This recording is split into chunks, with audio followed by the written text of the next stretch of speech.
because they were the first to tell. Clemson was still without star quarterback. After all their hype. Les Miles to Michigan.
Hello and welcome back to another episode of the Daily O. We're glad you're with us. I'm Rody Myers. Let's get into our show. The biggest news from this weekend are the election results. It was announced on Saturday morning, finally, that Joe Biden was the Associated Press projected winner of the 2020 presidential election. The president and vice president-elects gave their celebration speech in Delaware that evening, but current President Donald Trump has yet to make a concession speech, which is tradition in U.S. elections. This weekend also filled with controversy over mail-in ballots and alleged voter fraud. Let's take a closer look at that now. President-elect Joe Biden spent the day with his family, talking to old friends and allies and preparing for a speech. He'll be speaking here behind me tonight, and his supporters already coming and expecting a celebration, expecting those fireworks, expecting to hear from Vice President-elect Kamala Harris and from Biden. You'll likely hear a message of unity today in a statement. He said that there's nothing Americans can't do if they do it together.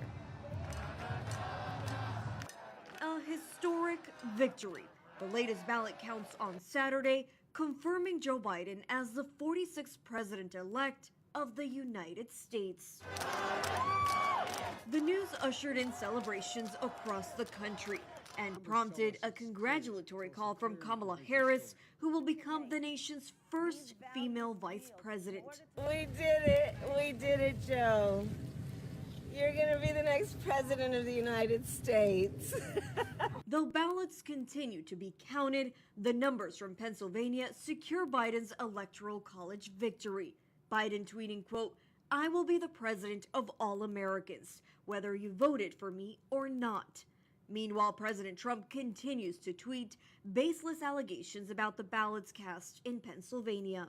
There is no evidence of any kind of voter fraud. There is no evidence of illegal votes being cast. In fact, and you don't have to take my word for it, because people throughout the country, nonpartisan election experts, have come out and hailed this election and how it was run. And the president insisting he will not concede the election. Obviously, he's not going to concede when at least 600,000 ballots are in question. But people from coast to coast are taking to the streets to celebrate this history-making win. And President Barack Obama offering his support in an email that reads in part, quote, "I know he'll do the job with the best interest of every American at heart." And it's not just Barack Obama. World leaders have congratulated Joe Biden. You're hearing similar messages from Democrats and even some Republicans. What we have not heard is that there has been any communication between the Biden and Trump campaign. There has not been any sort of phone call that we know of at the moment. Reporting in Wilmington, Delaware, I'm Camila Bernal. Back to you.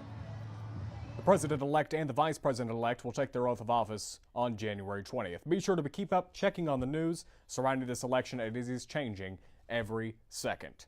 Speaking of President Trump this morning, the president tweeted out that he had fired Defense Secretary Mark Esper. Esper, who has been the Defense Secretary for a little over a year, will be replaced by Christopher Miller, the current director of the National Counterterrorism Center. This comes as no surprise. Just 2 days after Trump's loss in the presidential election, it has been expected for Trump to clear out his members of the administration that he has been unhappy with. The tweet announcing Esper's termination came as a surprise to many, including House Speaker Nancy Pelosi. She said, quote, "The abrupt firing on Secretary Esper is disturbing evidence that President Trump is intent on using his final days in office to sow chaos in our American democracy and around the world," end quote. Esper's replacement, Christopher Miller, is set to take over as Defense Secretary, the acting Defense Secretary, effective immediately. Things have been pretty tense with the election this past week, but not everyone is having a bad time. We've got word that one town in Kentucky had some fun with their mayoral election. That's right. Here, my arms is the new mayor of Rabbit Hash, Wilbur Beast. He's a French bulldog who won with the most votes in Rabbit Hash history. He's only a puppy, but he's ready to hit the ground running. Wilbur, how's it feel to be the mayor of Rabbit Hash? Humble, a dog of few words. The 5th mayor of Rabbit Hash is here to help preserve this more than 200-year-old town. I just thought Wilbur would have a great chance at helping the town preserve what they wanted and still get tourists to come and see this magical place. I think Wilbur's adorable. I think He's going to do a great job. Wilbur spent weeks campaigning, and not just with his signs placed around town. It was a blast. It was absolutely so much fun. Just putting him in different costumes and outfits. Ah, Wilbur, okay. Yeah, we've been down here a few times and seen him running around. He seems pretty nice. Seems pretty fluffy. It was a rough competition. So it was no hard feelings that Jack... And I have filed my dogs, Fletch and Clark, for the next mayoral election. Sorry, Mayor Joyce. When OSU students were sent home from campus last semester, they had to adapt to new circumstances and had to quarantine. One student, however, had to adapt to an even more frightening situation. Kelsey Howsam has more. This is the sound of panic. After Oklahoma State University shut down campus in March, many students were left returning to their hometown, to the house they grew up in. Students began shifting their schedules to function within their new work environment. Many students transformed their high school bedroom, living room, or backyard to become a quiet place they could focus on their schoolwork. On the evening of April 9th, Mallory Rogers was doing just that. While studying at her home in Texas, watching her whole life catch flame in front of her eyes, it began to quickly change her life forever. My name's Mallory Rogers, and on the evening of April 9th, my attic caught fire, taking the rest of my house, belongings, and all the memories I've made in it with it. I was sitting in the backyard with my dad watching TV after getting out of the shower when we started to smell smoke. After looking up and seeing the smoke pour out of the roof, we called 911, but there was not much else we could do.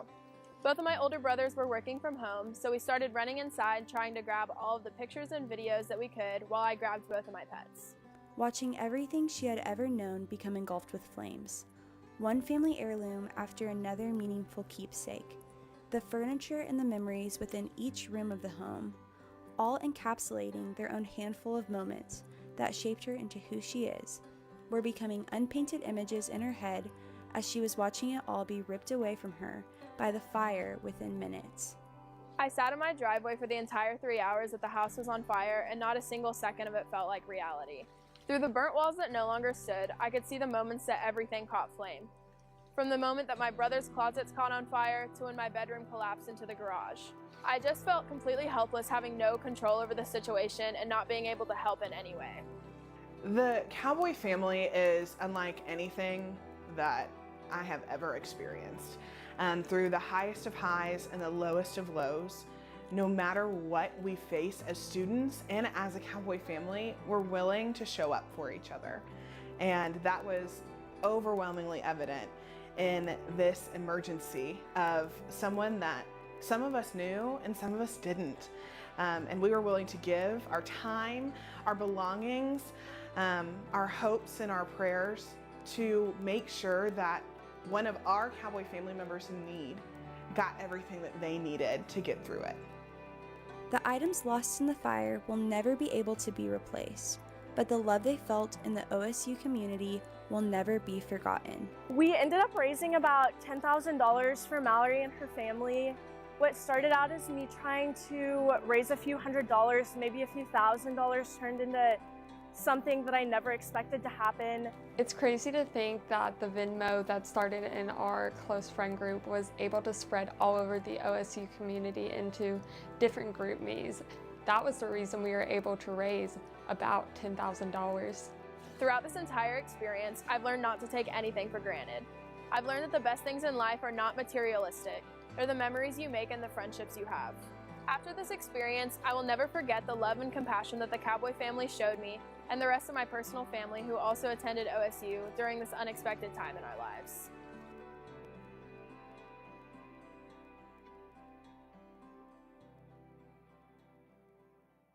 Wow, what a story. Thank you, Kelsey. Next, Josh Weisel will get us caught up for the weather. For the Daily O, I'm Brody Myers.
Hi, I'm Will Joyce, the Mayor of Stillwater. As Mayor, it's my responsibility to help develop plans for a variety of resident needs, including roads, emergency services, and utilities. Some of those services are paid for with federal money that the government distributes to states and communities based on Census Bureau data. This is your tax money coming back to our community, but if you or your household aren't counted, we lose nearly $1,200 per person to places like Texas, Kansas, and Arkansas. So help bring that money back to local communities by filling out the 2020 census. This year, it's easy to do. You'll receive a postcard in March 2020 with a unique code for your address. Using that code, simply go online, call, or request a paper copy of the census and fill it out. I want to make sure that you and your whole household are counted in the 2020 census. It's important not just to Stillwater, but to all of Payne County. Hey, all right, and welcome back. I'm Joshua Weisel here in the Ocala Storm Studios, taking a quick look at some of our weather headlines. We have a chance for some storms later on tonight. So I'll get to that in just a second, but we're going to be getting into this evening and tonight. Oh, might need to go back for me real quick. I apologize for that. Looks like the clicker's having another case of the Mondays again. That's what I'm saying. All right, just touch the space bar real quick. Oh, well, I guess we'll just start off with tomorrow afternoon. It's blank. All right, so they're working on that behind the scenes for me real quick. All right, there we go. So we're just going to skip that first one and get on into tomorrow afternoon. Mild conditions across the area after we see some rain possibly overnight, late into the later hours of the day. We're going to see 67 over here in the Oklahoma Panhandle, 72 for a high in Enid, 74 in Stillwater and Oklahoma City. Over here to my left, as you can see, 74 in McAllister, 73 in Fort Smith, with mostly cloudy skies with a few patches of sunshine in throughout the day as well. All right, so let's get into Wednesday. We have a strong cold front that will be moving through across the area, so take a look at that. In western Oklahoma and the Panhandle, we're going to see some way cooler temperatures over there near Guyman. We're going to be looking at a high of around 36 as that front's going to move through in the afternoon and evening. Elk City, 56, Woodward, 44, and then over here in Stillwater, we're looking at a high of 64 for the day. Winds out of the west, northwest, excuse me. But that cold front's going to bring some much cooler temperatures. I'll get to that here in a 7-day in just a second. Anyways, here's some good news for any of you suffering with allergies. We're taking a look at that allergy index and take a look at that. No pollutants in the air whatsoever today. That's some good news as the allergens have been bad for the last couple of months or so. But today we're seeing about 0 pollutants in the atmosphere today. So that's some good news for any allergy people like myself. So that's a look at the allergy index. All right, so we do have no risk for severe weather in the Stillwater area based off of the Storm Prediction Center. This is their 1 out of 5 scale. And up here to the north, just west of Ponca City, north of Woodward, this is the lowest risk that they give. That's 1 out of 5 marginal risk. And we have this general thunderstorm risk for Stillwater. The reason I'm mentioning it is taking a look at some of the models pre-show, there was the potential that we could see some storms developing across western and central Oklahoma that make their way eventually east towards the Stillwater area. And just to let y'all know, we're not expecting any sort of widespread severe weather. As you can see, that best risk is further to the northwest. Still, even looking at those models, conditions look a little bit more favorable out there, but we cannot rule out a few thunderstorms making their way into the Stillwater area. These will be mostly marginally severe, and when I say that, we're talking hail up to about, let's say, penny to quarter size, depending on what the storms are doing, as well as some winds anywhere from about 45 to 60 mile an hour. Not everyone's going to see this, but that's just the potential with some storms that we could see. Moving on, this is my storm zone, and pre-show, I might drag this a little bit further south after looking at some of the recent models. This is my storm zone that I mentioned. We have a 20 to 30% chance for this activity across the area that I shaded in orange. This will be for the potential for some thunderstorms that could be capable of, let's say, winds anywhere from 45 to 60 mile an hour, and some hail anywhere from penny to quarter sized. Widespread severe weather is not anticipated. As you can see, not everyone's even going to see storm activity in general, but it's just something to keep an eye on as we head later into the evening. These will probably start around 11 to about 12 a.m. or 11 p.m. to 12 a.m., excuse me, and later on into the late hours tonight. But again, just something to keep an eye on. So also, just to clarify with those risks, here's the new graph that I've made. Out of the low to extreme, these are the risks that we're looking at. Tornado is very low, so don't worry about that. Winds and hail, like I said, will be the primary hazards again. Hail anywhere from about P to about quarter size is possible, and then winds anywhere from 45 to 60 miles an hour as well. Flash flooding is low. That's over here to my left. Some storms could be capable of producing some heavy rainfall, but we're not really talking a flash flood situation, so that's at a very low as well. All right, so for that cold front that I mentioned, again, strong storms possible tonight. That cold front will move through later on Wednesday. We'll still see a high of around 64 on Thursday. I'll step out of the way so you can see the full forecast.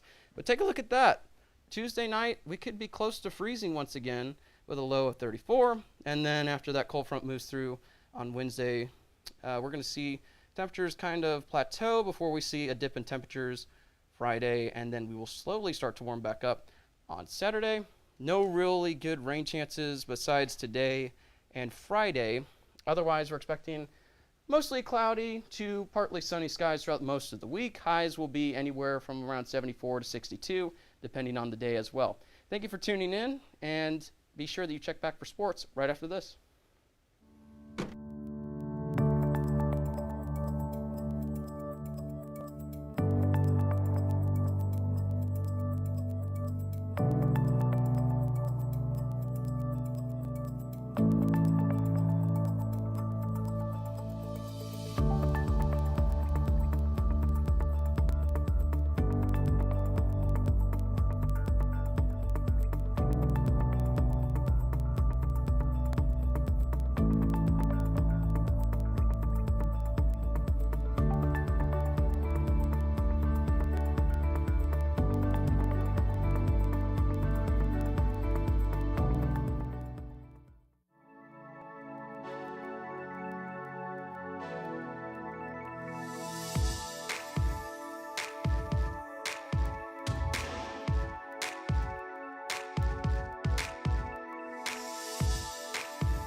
Welcome back to the Daily O. I'm Alex Dusky. Let's get into sports. Oklahoma State picked up a less than pretty win against Kansas State Saturday. For big stretches during that game, it was looking more like it would be a loss. But the Cowboys now move to 5-1 on the season. Noah Blackwell has the recap of all of the action. Oklahoma State loaded up the bus to take on the Kansas State Wildcats in Manhattan, Kansas this weekend. In what was a defensive slugfest, the Cowboys were able to come away with a 20-18 win. In a game with few explosive plays by either offense, true freshman athlete Brandon Presley sparked the team with a 9-yard touchdown, swinging momentum for the Cowboys. We've had Brandon in there before. He's pretty good at the ball in his hands, and we wanted to start building a little bit of an opportunity for him to get out there and play, and he's done a great job in practice. A general consensus from the post-game interviews and really anyone watching the game was the gritty performance by running back L.D. Brown. L.D. led the team in rushing with 110 yards on 15 carries, including a few explosive runs, rejuvenating the offense in the second half. L.D. gave his thoughts on playing a game with very limited reps in practice this week. Very difficult, man, because with Coach Gunny, his post-game speech, he made a lot of sense when he said not to practice all week and then just go out there and just try to turn it on. It's kind of different, man, because the speed of the game is fast. And The Cowboy defense came up big again, being able to keep the Cowboys within striking distance throughout the whole game. Arguably, the play of the game came from defensive back Jason Taylor, who had a fumble fall in his hands forced by Israel Antoine, returning it 85 yards to put the Cowboys up 20-12 late in the fourth quarter. It was just playing football. I didn't expect it at all.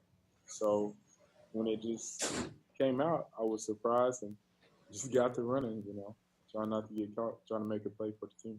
Next up for Oklahoma State is a much-needed bye week, coming off 2 physical games. Key players such as Tylan Wallace and Chuba Hubbard look to get healthy with the very anticipated Bedlam game versus Oklahoma up next on the schedule. This is Noah Blackwell for the Daily O.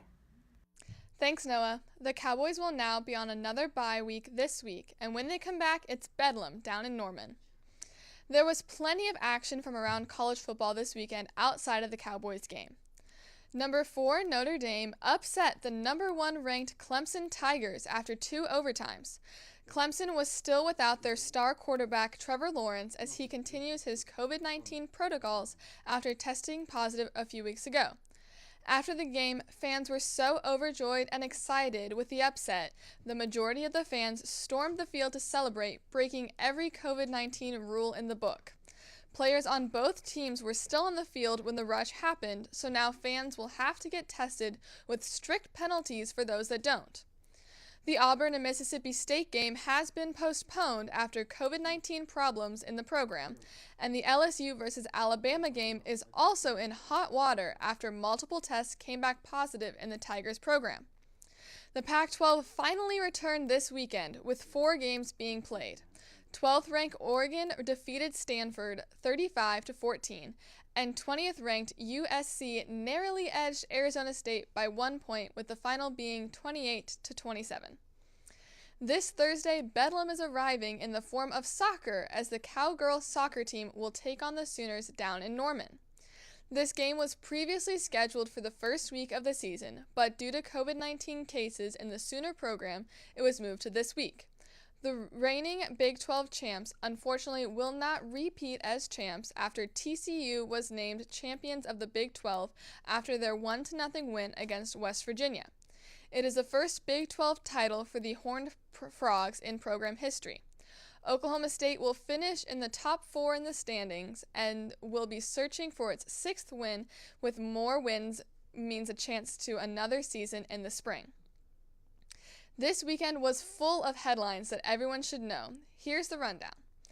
Chase Elliott became the 3rd youngest driver to win a NASCAR Cup title. Jimmy Johnson, Elliott's teammate, a driver with 19 years of experience, retired after the race. Gonzaga opened up as number 1 on the AP Top 25 college basketball preseason poll, with Baylor, Villanova, Virginia, and Iowa rounding out the rest of the top 5. Tom Brady's Buccaneers faced off against Drew Brees' Saints, and it was not the classic fans were hoping for.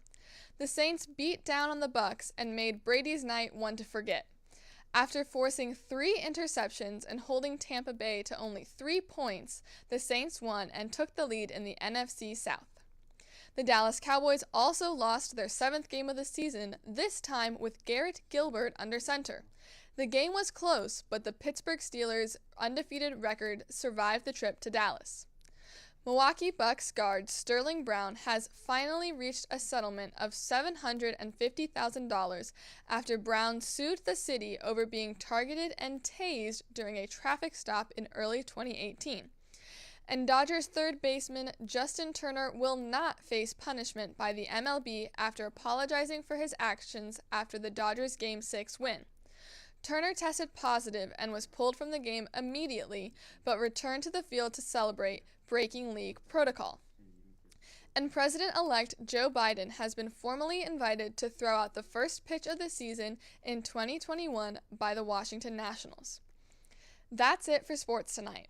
Thanks for tuning into our show today, and make sure to follow our social media at @TheDailyO_TV. And you can also watch our show on Roku, Amazon Fire Stick, Apple TV, and on Suddenlink Channel 112. We'll see you back here on Friday. For the Daily O, I'm Alex Dusky. Have a great night.